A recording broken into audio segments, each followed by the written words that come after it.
What I'm about to show you has a lot of people on edge and wondering what chaos could break out next. Take a look at what happened in Louisville, Kentucky yesterday as crowds were gathering to watch the police as they were investigating a deadly shootout that had already happened.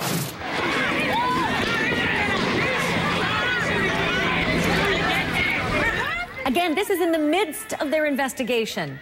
Police are still trying to piece together what led to all of this, but here's what we know. Originally, 2 men were killed and 2 were wounded in a shootout near downtown in Louisville. Friends and relatives and police rushed to the scene. Onlookers everywhere, and all of a sudden, on the fringe of this investigation, about an hour into this, 2 women got into an argument. And it escalated, and one of them pulled a gun and fired and killed the other, pumping several bullets into her. Police yelled at her, told her to put down the gun. She pointed it at them, and they shot her, but not dead. This next video is from a whole different perspective, inside the van of a local news crew. Take a peek.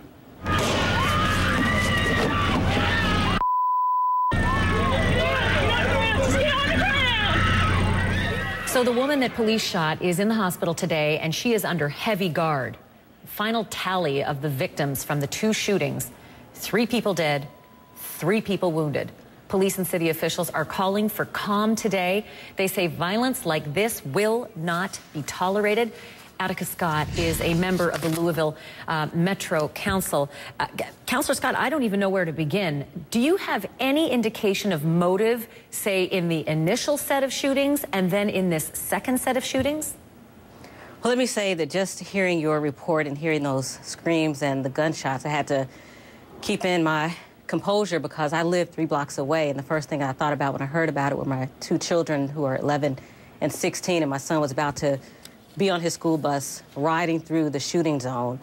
And at this point, we don't know what the motives were. Of course, street conversation is that it could have been any number of reasons why this happened.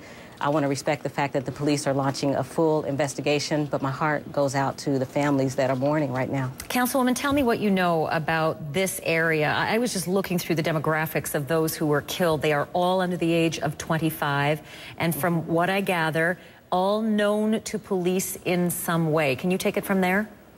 Sure. We know that this kind of violence is going to escalate and at some point get to a place that's out of hand, and we've got to do a much better job of staying on top of this kind of potential violence because the writing is always on the wall. People know that this street, what they call the 3-2 zone on the street, is one of the most violent areas in our neighborhood. And as I said, I live 3 blocks away. And so we've got to do a better job of building relationships between community, between the police. We need our mayor working with me as the Metro Councilwoman to make sure that we're talking to folks and finding out what's going on, why, and how can we get ahead of it. Councilwoman, tell me this, and this might be more of a personal question than to you as a city councilwoman, but since you live in the area, as I understand it, the police are very afraid of further activity, retaliation activity. So what are they doing in this neighborhood to make sure that you, your neighbors, and everybody else who might be somehow tangentially connected to this melee are going to be safe? Exactly. When my son left this morning to go catch his bus, he said, "Mom, is it going to be safe? Am I going to be okay?" And that was heart-wrenching for me as a single mom thinking about my 2 kids. And once he got to the bus stop, he sent me a message and said, "Mom, this was the safest bus stop in the city of Louisville today." Really? Because the police were out there. School's going to be out in a couple of weeks, and I pray that that presence remains there when those school buses leave in the morning and when they get back in the afternoon, because those innocent children need to be kept safe. So here's my next question about safety. The people who were taken to the police include the woman who pulled out the gun an hour after the investigation and all the yellow tape and the crime scene processing began and shot the other woman dead. Then she turned the gun and aimed it at the police. She's one of the people under guard at the hospital, and there are 2 other victims of the shooting who are at the hospital. A, what kind of guard are they under? B, do you have any idea what kind of crimes and charges they're facing? At this point, because the investigation is still underway, we don't know the charges that they're facing, but we do know that there is heavy security, as there should be, because we in community have a fear of retaliation that may happen at the hospital and that may happen in the community. Councilwoman Scott, thank you for being with us. Good luck to you in your neighborhood and your city as well. Thank you. This is a terrible story to bring, and I hope you can get things under control there. Thanks for being with us. Next up on the docket, what if Mitt Romney becomes president? Well, he is revealing exactly what he will do on his very first day in office. We'll tell you all about that.